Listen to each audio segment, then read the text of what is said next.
Hello, everyone. This is the third episode of the Jack of All Beanstalks podcast. I'm your host, Nick, and thank you for tuning in with me here. Hope we can keep each other entertained here for next however long we go for. I'm not positive how long we'll be going for today, because frankly, I'm feeling a little bit under the weather today. I've had a weird week, and to tell you the truth, I've actually had kind of a weird past 2 weeks. I got into the flow of waking up early over the past for 2 weeks now straight, just because I wanted to. Because which is not something that I usually do, and the way that I did that was I I had kind of a bad sleeping pattern about 2 weekends ago, and basically I came sliding into Monday on two wheels, and I finally said I'm gonna go to bed super early, like really really early in the afternoon slash evening. Um, so like as soon as work is done, go home and basically go to sleep almost first thing, and you wake up super early then in the morning, and then you get into this nice pattern where as soon as my work is done, I'm going to bed, and then I'm waking up, and I actually spend the front half of my day as my me time instead of doing what I feel like most people do. I feel like most people kind of spend their.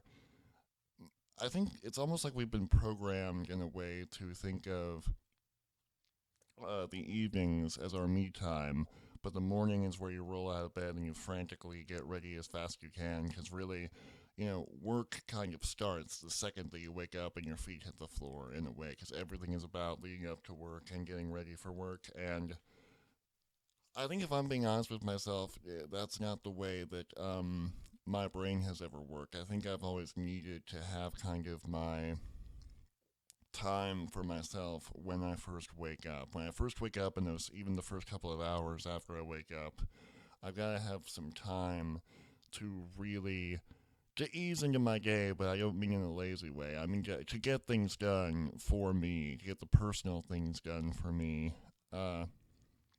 That I want to work on and get done, so that by the time before I even get into work, I've got this certain number of things that I want to accomplish in my personal life knocked out. I've tried my hand at a certain number of personal projects real early in the morning before I've even gotten to work. And it's nice because the ticking clock of, okay, I have work in X amount of hours is a really good ticking clock, because it means that all of your anxiety about the things that you want to work on goes out the window, because it's kind of like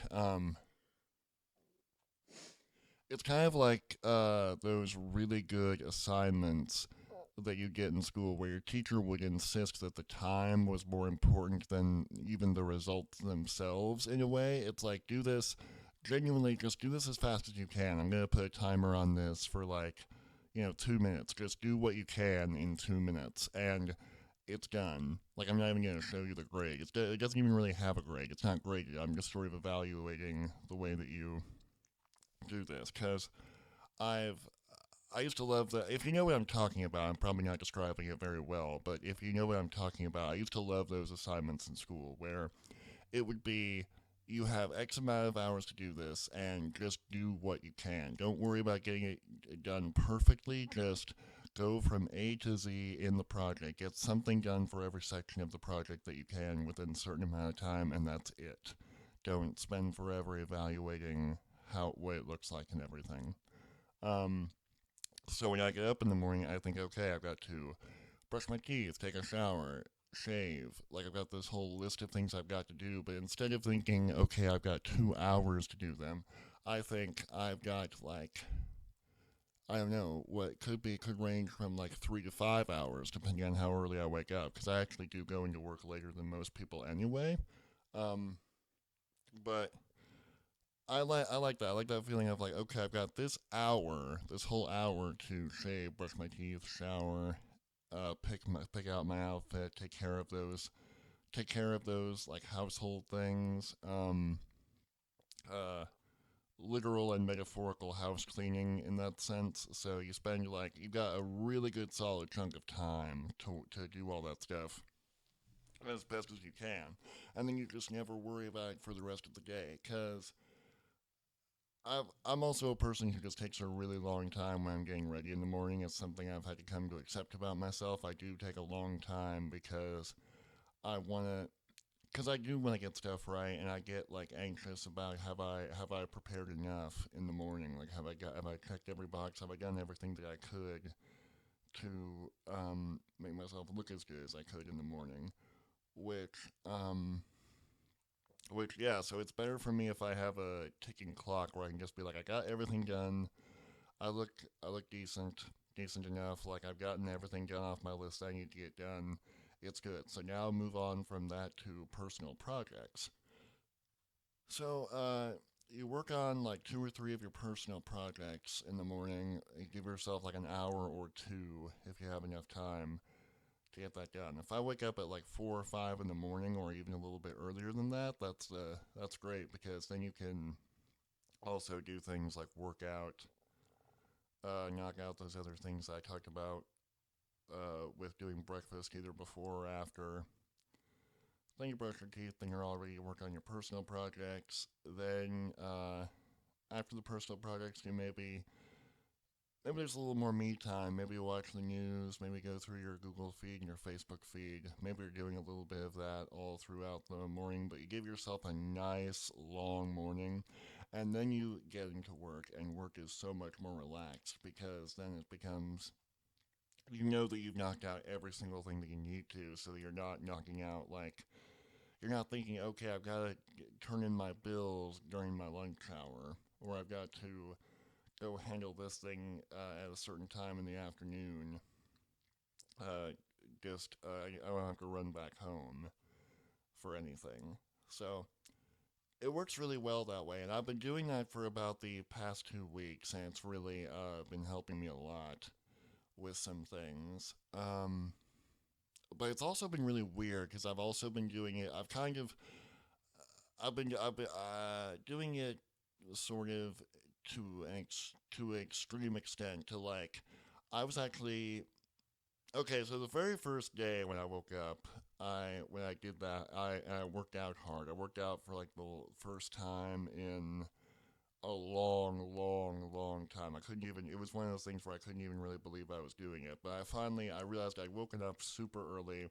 I actually felt well rested, and I said, okay, you know what? I just finally broke down and said I'm going to do it this time. I'm going to get up and start working out and make that into a regular thing.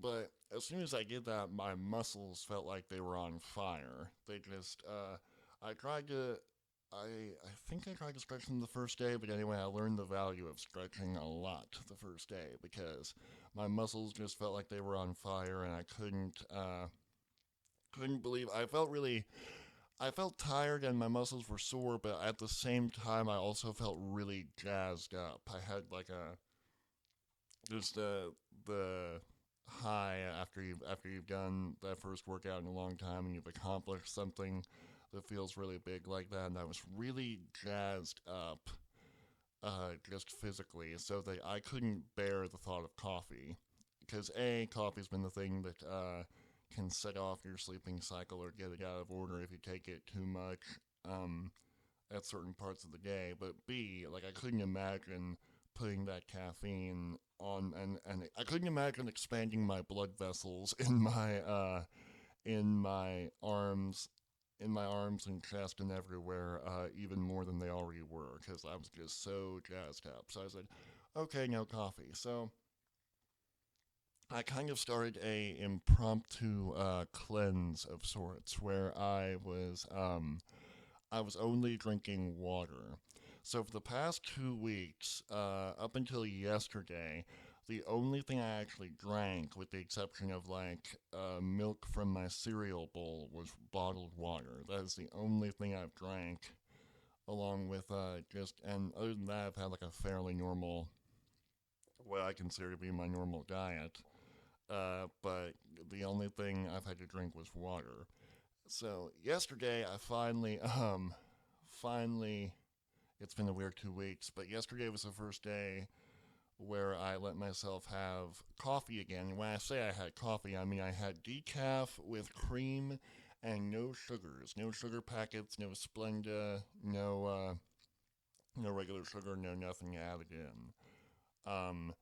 And people who know the way I normally drink coffee are probably shocked right now because that is not what I normally do. Normally, I was one of those guys who drank a lot of regular coffee with a lot of cream and a lot of sugar. I had like very low tolerance for bitter coffee. I just couldn't bear the idea of a coffee that wasn't so sweet that like your tongue felt like it was about to explode. Yeah.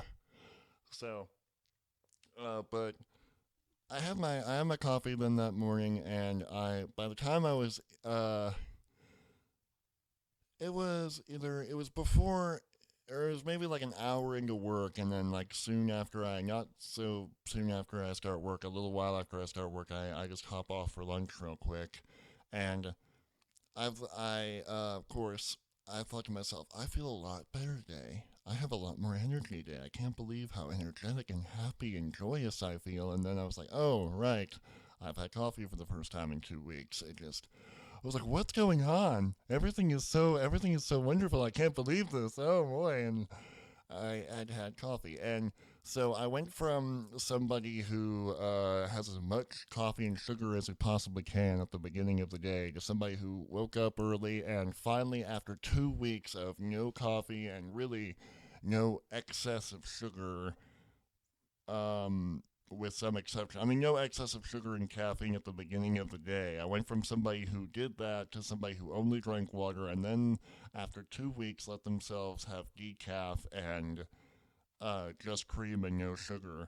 And I felt like I was on speed. I felt like I was so amped up. I was so amped up, and I felt that old feeling that you get with caffeine that goes away after a while, where you don't realize how much it's affecting you and how much it's like kind of affecting your mood almost. It's affecting almost your brain and your just whole the way that you feel about yourself. It really does. And I finally thought of that. I was like, oh yeah, caffeine really is a drug. And in a way, I've had a cleanse from that drug. I was gonna say earlier, it was like an impromptu cleanse with only all this water and nothing else to drink, and then some level of caffeine and creamer like finally hits your bloodstream for the first time in 2 weeks, and it feels like you might as well be like injecting a small amount of Ritalin or something straight in. It's very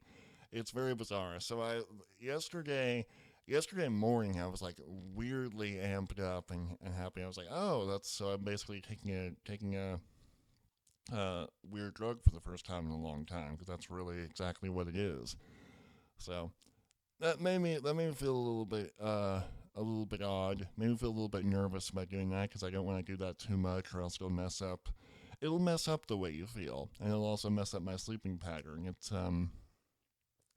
I also take a prescribed medication at the beginning of the day every day for attention deficit disorder, even though I've never strictly been diagnosed. But it has definitely helped me since I've started taking it when I take it consistently. And you don't, if there's a point I was building to with all this, it's, you don't realize the impact that all of that stuff is having on you.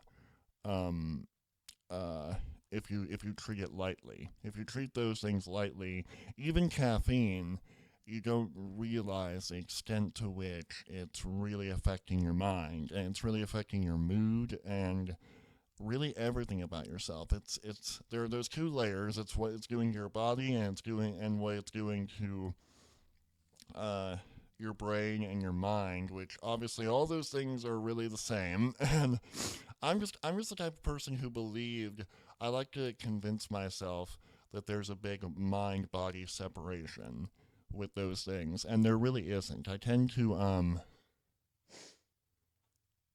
try not to do anything that I would consider as like being like arrogant or macho, but I really do have kind of an arrogant macho attitude sometimes about mind body separation.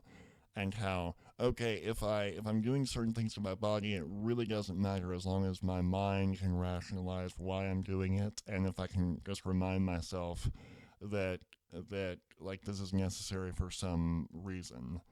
And I've had to learn that you really can't do that forever. You really can't. You can't. You gotta respect those things. You gotta respect that because you're. It almost gets into conversations about just the way you feel about uh how human beings work. Because I'm thinking of right now actually of a conversation I've heard Penn Jillette, the magician Penn Jillette, on a couple of podcasts he's been on, and on the Big Think interviews that he's done.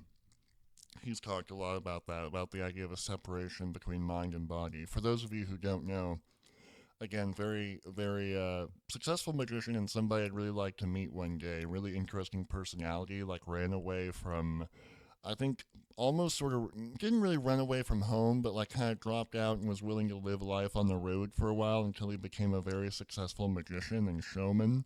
Um, and also something of a kind of pseudo intellectual because he's just a great conversationalist and people ask him about his opinions on all sorts of topics. But he also weighed, I think, at least like 350 to 400 pounds for a long time. So, really big, heavy guy. Really, he was one of those really big, heavy guys who was also really tall, and he also had a huge personality to go along with it. So, I, where I'm going with this is that he eventually lost like 200 pounds. So now he's really tall but really thin and still has a really big personality. But I don't want to sound crude here, but I almost kind of liked him, like the way he looked a little bit when he was heavier, only because it's not that he looks ugly now, but it's just different, and you get used to this image of him as like this big, jolly guy with a really big, interesting personality.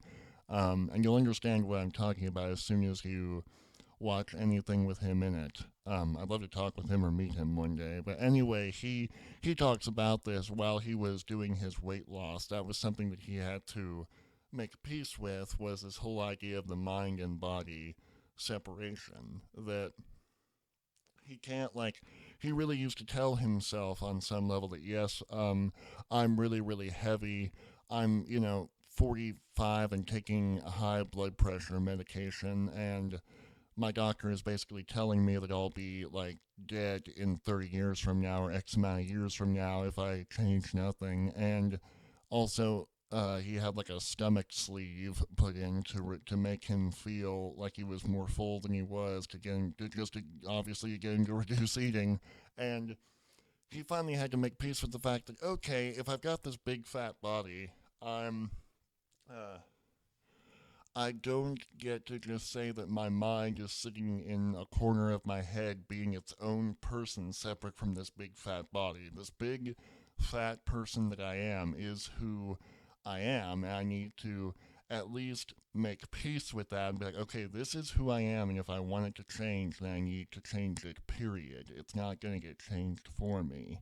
And so we had to come to terms with that, and he did. And actually, there's a great story about how he lost all that weight, though, too, because he said the stomach sleeve, he just felt like some of the suggestions from his doctor about how to deal with this were a little bit nutty.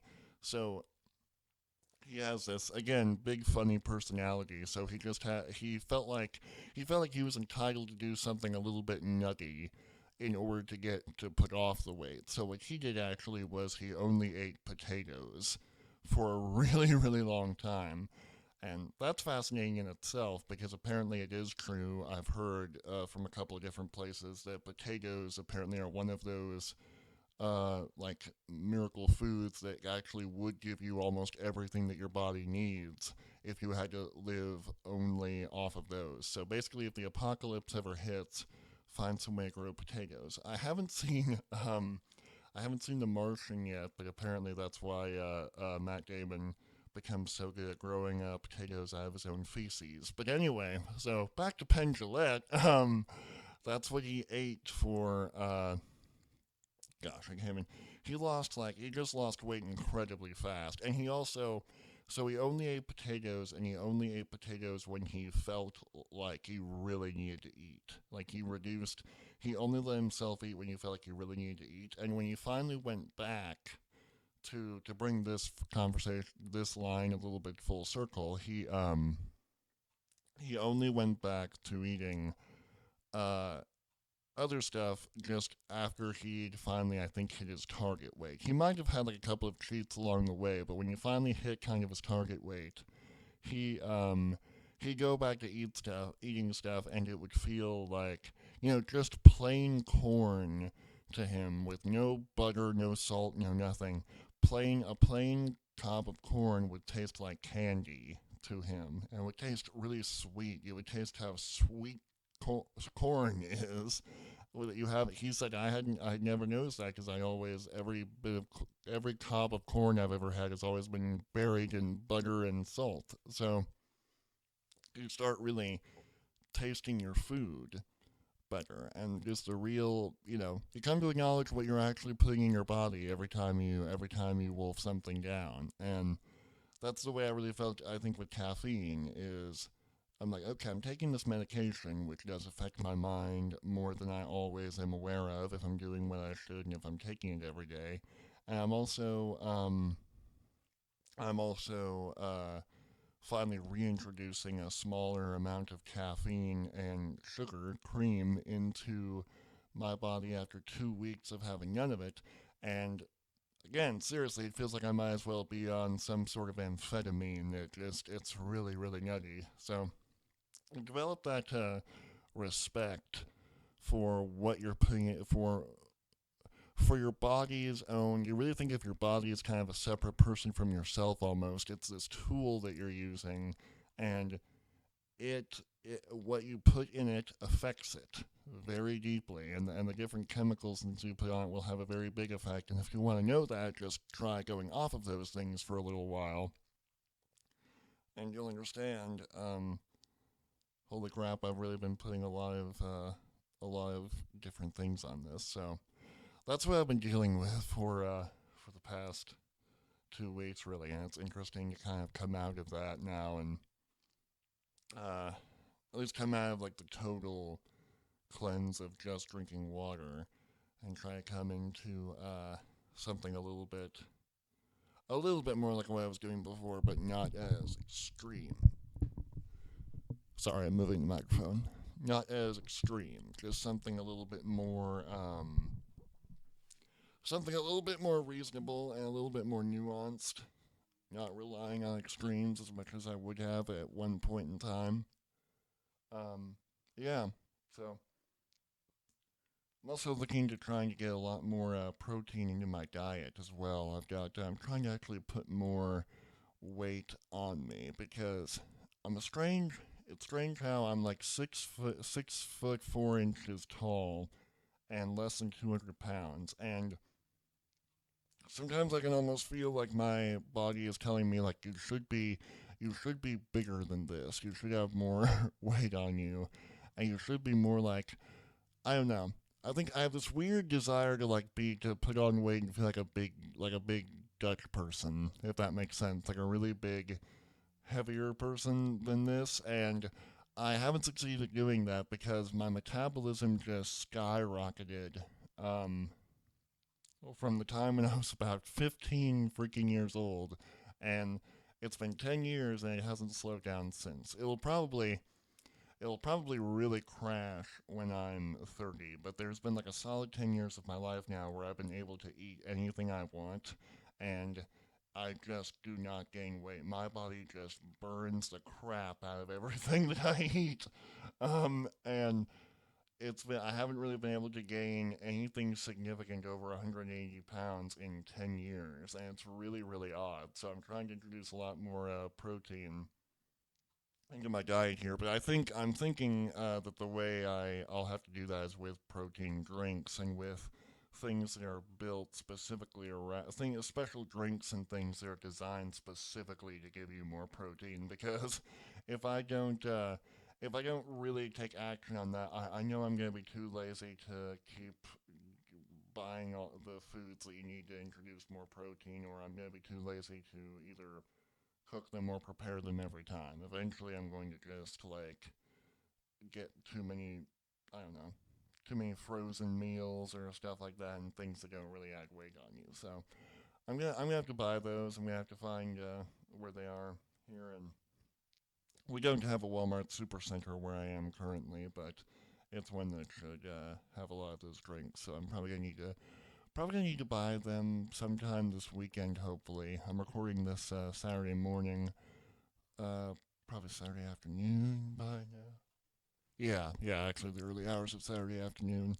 That's the other thing is I've got to get some work done though too this weekend, and it's going good. I've got a busy weekend, a lot of writing projects, a lot of things to catch up on. So it's been uh, it's been despite all the kind of funny obstacles just with figuring out how to take things more in moderation. It's been a good week for getting some work done, keeping keeping the projects flowing, keeping things as balanced as they possibly can be. So that's not always the easiest thing to do every time, but that's what happens. And there's always distractions though too. The other thing I started doing too here recently that I haven't done always is actually cable news again. I was going to talk with you guys about this before too. I have cable news, and I don't really know why. I feel like a lot of people these days probably feel that way right now. Is they just people my age at least when you're in your mid 20s, it's like why do we even have cable anymore? Why is cable still a thing?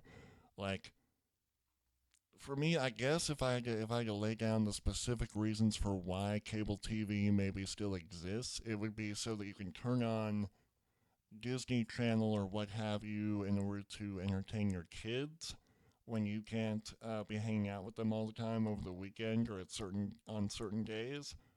So entertain your kids or um, the mornings and the evenings to get the basic idea of what's happening in the news. And as I'm recording this, I don't know for sure, but I'm pretty sure that one of the big news stories, or at least one of the stories that just got done, is uh, Sharpie Gate. Which, if you don't know that, I don't know if it's officially going under that name, but that's one name for it. About the drawing on President Trump's map of Hurricane Dorian, which I think just goes once again to reinforce the question: why is cable TV still a thing? Because the one other thing you use it for is your morning news and your evening news, and now this is what the news has come to, and it's really the kind of thing that I think makes you ask why does cable TV still exist? Because the most interesting things and the most insightful things that you can possibly watch and listen to are almost universally on the internet. Just there's no. It's really funny. I think it'll depend what happens, man. But it's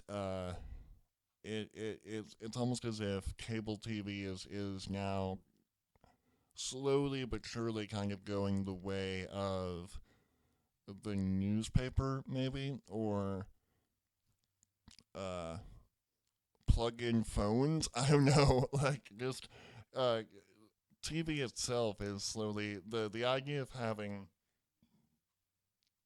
a the idea of having a device in your home specifically just to watch different channels of television has now become obsolete through having a device in your home, several devices in your home that can show you whatever you want at any given period of time. And now we can, of course, hook up one to the other, so TVs are probably never going to go away. But I really think there's a chance that I really think there's some chance that what we now consider cable news, or what we now just consider the news and news channels, will go away and it will transform into something, I don't know, very, very different. Just because dang, I want somebody, if somebody could, there's a thing. I don't want to take the time to look it up just yet because I think there'd be a lot of dead air if I had to take the time to look it up. But there's some. I think it was a legitimate prediction cartoon. It was like a political cartoon, but it was also a cartoon that was trying somewhat to predict what the future would be like. And I think it was back in like the uh maybe the 30s or a little bit um even earlier than that, but it was some cartoon that was showing like what people, at least what people thought the future would be like at one given point in time. And it was basically they had a TV, but the TV was like it was something that you could scroll through, and it was just like a newspaper that was beamed into. It was weird. Dang it, I'm having a hard time now thinking of exactly what it was, but they were trying to predict cable news before cable news came out, and in a way, it was almost trying to predict the internet and the idea of looking through a very specific news feed through a device in your home. But it was I think it was before home television was a thing.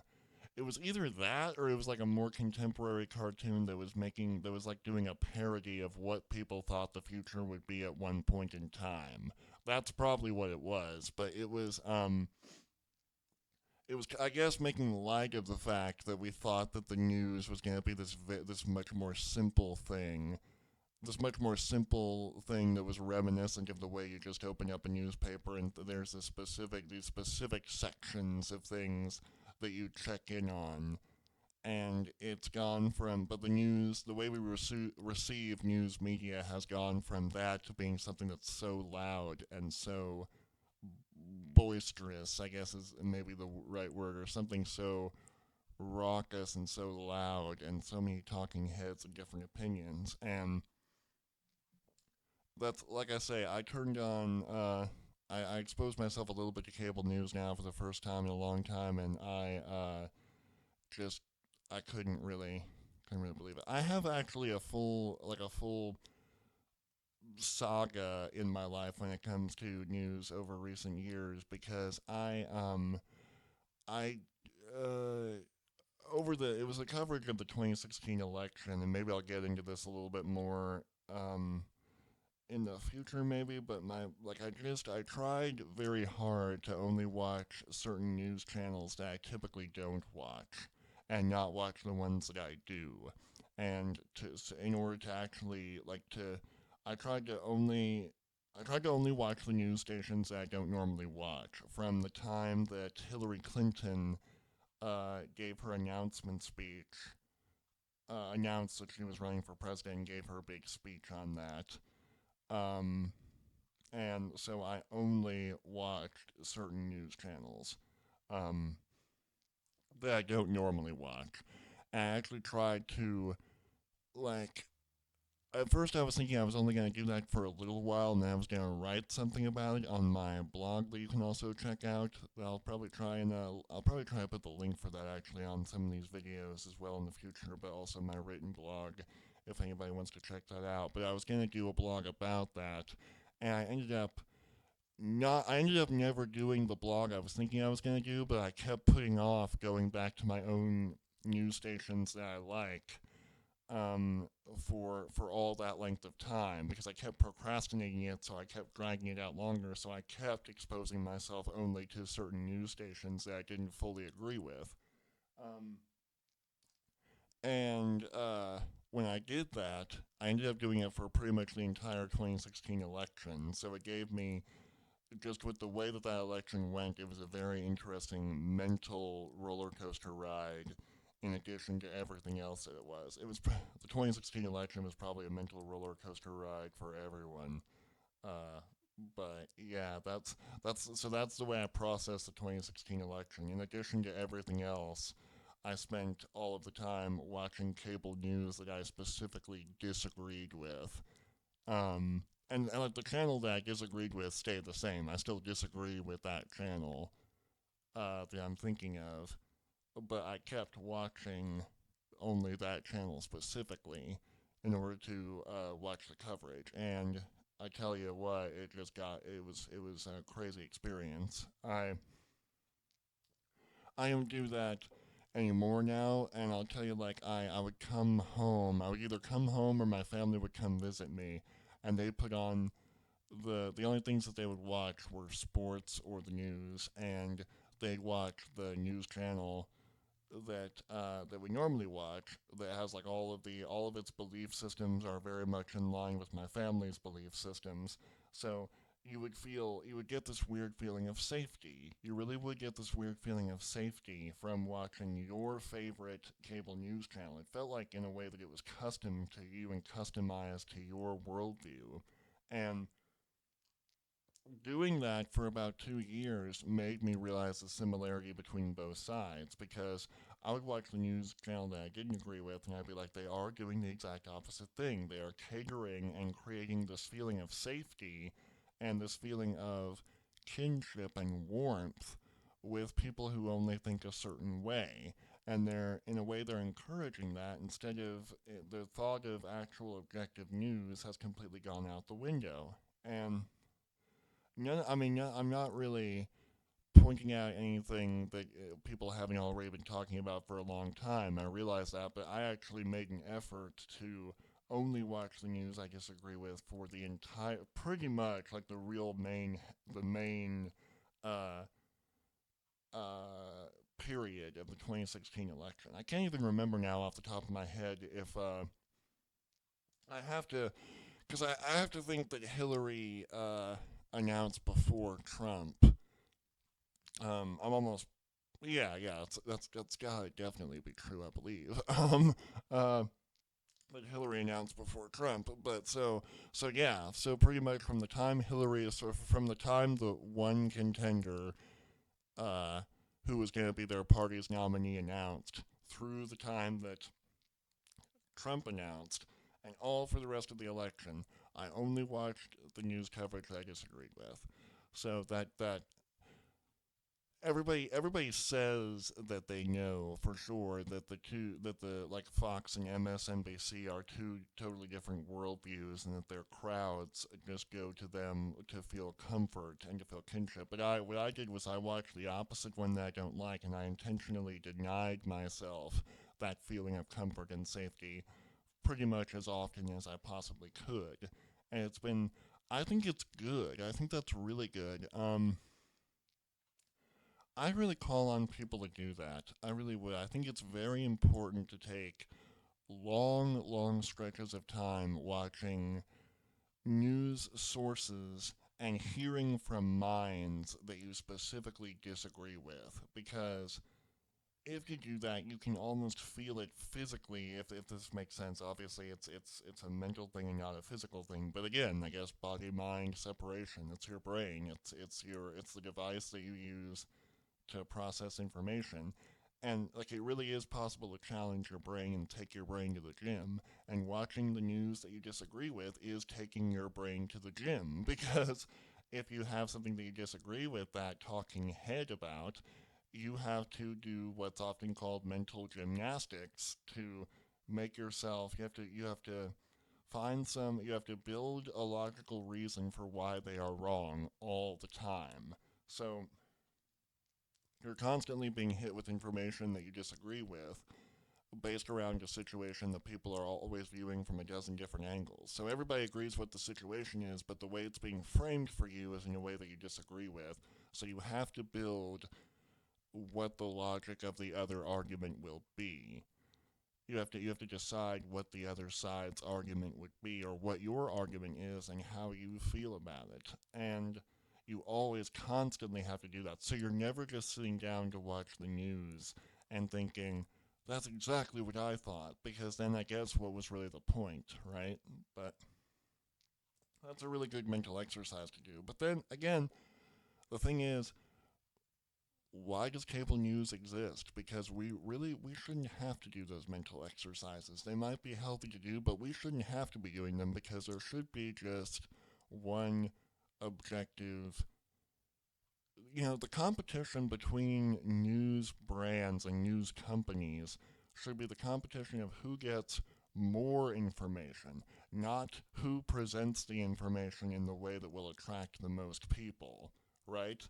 We all know that deep down that the only competition between different news companies should be who got more information first, or who got the best angle on the story, like the best context of the story, and who got there first. And instead, for various reasons, these companies have to survive and they need ratings, so they do whatever it takes to get eyeballs on the screen at the cost of just giving you the objective truth. They start to feed a worldview, they start to feed certain demographics what they want, and certain groups of people what they want, and they then become kind of a bastion or a home base for what certain groups of people want. So they gradually create these different news organizations gradually create these totally different tribes of people with totally different ways of looking at the world, and they're basically encouraged not to think differently. And it's really, I mean, again, none of this is new, but it just, we let it go on and we don't, there's no there's no telling what's going to happen to it as well. It was predicted 20, 30 years ago with movies like Network and stuff. So it's been a long time that we've known this, and we haven't done anything about it. We haven't done anything about it, but I think there's kind of a sense now that maybe, to relate this back to what I was speaking about at the beginning with the way technology is changing, I think that what millennials especially are waiting on is they're waiting on the next thing that's coming after cable news. They're waiting to see, it's like the internet itself, right? We're waiting to see what our media is changing into. Um, because, like, right now we're in the place where we're kind of in the equivalent of the place where home television, the idea of having a TV in your home with either cable news or different selections of channels right available in your home, the moment when that became popular is like the parallel to where we are now, where now the whole concept of having the internet truly at your fingertips in a way that it never was before. We're only about 10 years into that, or a little over, like 11 or 12, if you're counting from the moment when the iPhone was released. So we're only a little ways into that, and I think still, like, 10 years into home television, they were still deciding, like, it was escalating fast, but I think they were still deciding on like gimmicks like 3D and home movies. There was a whole period where still going to the movies was still the best way. It was like a show, and it was the best way to experience a film. Quentin Tarantino talks a lot about that now that he's made Once Upon a Time in Hollywood. That's kind of what that movie is about in a way, is how going to the movies used to be a really big deal, and it used to be a show, and now it's not anymore. Um, so we're 10 years into our version of that, where we've got these iPhones and the internet at our fingertips, and cable and television, like like actual televisions, don't know what to do in order to keep up, other than just TV stations rather don't know what to do in order to keep up, because no one's going to sit down and watch on the television anymore. Everything is now streaming. Everything is streaming into your phone. Even if it's not, you find some way to watch it, to bootleg it online anyway. So it's hard to say if like everything is going to become streaming, or if we're just going to stay somewhere a little bit like what we're doing right now for a long time.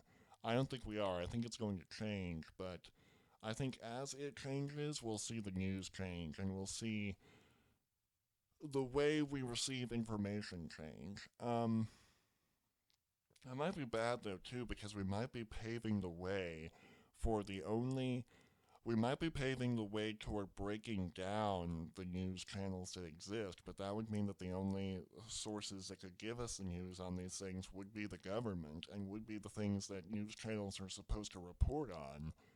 Um, and that could actually lead to creating a government that has a sense of entitlement toward telling the people what they needed to hear. And there would still be journalists and reporters and newspapers and things online, but it would be totally up to the individual citizens to decide if they want to even look at that. And with the algorithms as they currently exist, they might just not even individual people might just not even get the news because the algorithms in their phones have basically been taught by their behavior on their phones that they don't want to hear what's going on. So that can be really dangerous, actually, because if you take that's really the necessity for cable news and for these big companies, and even with their different narratives, is that if you take those out, you only have news sources like online newspapers and things and other news sites that people just might not be interested in at all. Some people just don't want to hear the news normally, but they do every once in a while because these big companies exist. But I think gradually, if we're not careful, we could see it where the possibility, like the chances of just the sort of automatic way in which everyone is just immediately informed by their newsfeed by these different big companies could go away, and we could enter a world where people just decided how and when and how often they wanted to get their news, and just they decided completely people would be totally able to decide if they wanted to find out about something or not. They'd be like, I don't want to find out about anything new today. Like, I just want to ignore what's going on. And it'd be like, no, there are certain things that you have to know are going on, and you can't shut everything out, and you can't shut the world out. You have to know what's going on. And I'm not describing this very eloquently, but I think you guys hopefully get the idea. Is like really, if you think it through, we think we don't need these different news sites, but maybe we do, because when you take those out, all you have is the government telling you what to think. So but then like if you take them away, all you have is yourself and your own ability to decide what news service you get. That's the I've really gone down the rabbit hole here with this. I'm sorry, guys. I didn't mean to get this disorienting with it, but I follow this stuff, and that's my point, though. Is that like it's complicated. We don't know what everything is going to turn into now. We don't know what our news media is going to turn into. We don't know where it's going. Um, and I feel like it's the blame is if there are problems with it. I guess what I'm really trying to say, just with all of this confusing stuff, is that the blame for the moments where people are uninformed or when people get biased, it's on the people and the news stations, maybe equally. But the people have to decide, like, the people have to make decisions about what news they watch, um, and about how much they care about certain issues, as much as the news media has to try to stay objective about those issues. It's on both of them. But with the way technology is changing, it's really I think right now at this moment it's kind of impossible to tell what the future is going to be like in terms of how we get our news, and it's hard not to think that it's going to be a very negative uh, world. It's hard not to be a little bit pessimistic and think that with the way people are already, and with the way that news stations are already, that whatever comes after the situation that we've got now is not necessarily going to be a good situation. It's going to be one where either the resentment just keeps growing and people keep getting angrier and angrier and angrier based on what news stations tell them to fear, or it's going to be one where people are so pacified by different forms of entertainment, including from certain news stations, that they're not really aware or informed of what's going on. And it may reach the point where certain news stations are really simpatico with certain forces in government, and so then we do basically have a 1984 situation. So it seems like it's either going to be 1984 where there's a big brother construct that controls everything, including the media, or it's going to be Brave New World where everybody is so pacified and so and so dumbed down that they're not even going to care enough to fight back anyway. Uh, Obviously, I'm referring to Aldous Huxley's book Brave New World. So yeah, I really it's gonna be one or the other. It's either gonna be a and really, I mean the that's the way it's going to go. I think it's the bottom line. It's either going to be 1984 or Brave New World, and I think Brave New World is more likely. I tend to, if I'm honest with myself, I tend to be cynical enough that I tend to think that the future, a future where we're pacified into submission, is one that's more likely. And with the way our news, our personalized news feeds, and the technology in our phones, and the way that cable news stations are going, feeding certain audiences, I tend to feel like that's more likely.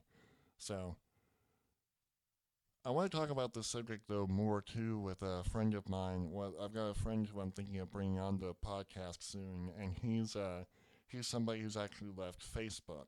Um, I can't really leave Facebook because of the nature of my job, but he's a guy who has.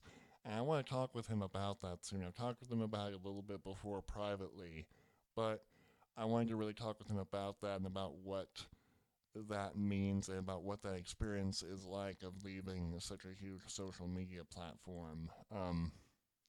I also recently saw a conversation between Glenn Beck and I think it's David Rubin of who's got a show I think on Glenn Beck's Blaze TV called The Rubin Report, and uh, Dave Rubin recently spent I think several months, I can't remember exactly how long, but several months totally away from technology. Not just social media, but pretty much all screens and technology for as much as he could. And basically, he talked about how something that's often been said, which is that when you walk away from all this technology and everything that's being pumped in your head, you find out how friendly everybody else actually is, and how it's not really as the world isn't as angry as our television screens sometimes tell us that it is, or that our news feed sometimes tells us it is. People on an individual basis, people are actually a lot more kind to each other than you might think. So it was a great conversation that Ruben had with Glenn Beck about that. I'm still working my way through that conversation, watching that on his show, The Ruben Report. But I want to have my own conversation about that with my friend who left Facebook recently, and hopefully I'll be able to get him on either the next podcast or here coming up. Honestly, my situation has been where I'm busy enough that I just haven't really had the time necessarily to get him on while I'm recording this. So it might be something I have to edit back into the future podcast. But anyway, that's where I'm at actually. I'm in a place where I've been through kind of a little bit of a cleanse here. Trying to get some certain parts of myself and aspects of myself, my day to day routines, uh, just kind of working on them, addressing them a little bit, and I guess we all do that time to time to fix things up. So as those are the thoughts that have been coming over my mind as I've come out of that a little bit, and I've come back to not just allowing myself to eat or drink certain things that I was going off of for a little while, but also just kind of getting back into cable news and just more the being more in tune with kind of the national picture a little bit than I've let myself be for a while. It's always okay to take a breather from that for a little while. I think for a little while, but I mean, especially now with the presidential election finally coming to full swing, that's going to be there's nothing more exciting than the fall and winter before a presidential election year because it's right, the big ride is just about to get started. So we'll see what happens. We'll see what the world is like a year from now, and hopefully I'll be doing this still, and I'll be here with you to talk you through it, and talk with you about it. So if anybody, I realized there was I think even more rambling in this episode than some people who don't know me as well might be used to. But that's part of why I'm doing it, trying to share my views on things and try to make it accessible. And I welcome people's thoughts on that. So just comment or let me know about things that you like about the way I do the podcast or the way I don't. So comment what you do or don't like about the podcast itself, and feel free to comment with your thoughts about what I've talked about over this hour, because I really would like to get other people's opinions on the subjects that I've touched on. I hope I've touched on it eloquently enough that there's more to dig into for you guys. So that's what I want to do, is just hopefully spur some people to think about different stuff that's been on my mind. So with that, if you've been sticking through this and listening to all of what's been on my mind this hour, I really appreciate it, and hope you guys come back for the next episode. Hopefully, be out around this time next week. So with that, I really appreciate it, and I'll sign off here. So this has been the third episode of Jack of All Beanstalks, and thank you very much for tuning in, brothers and sisters.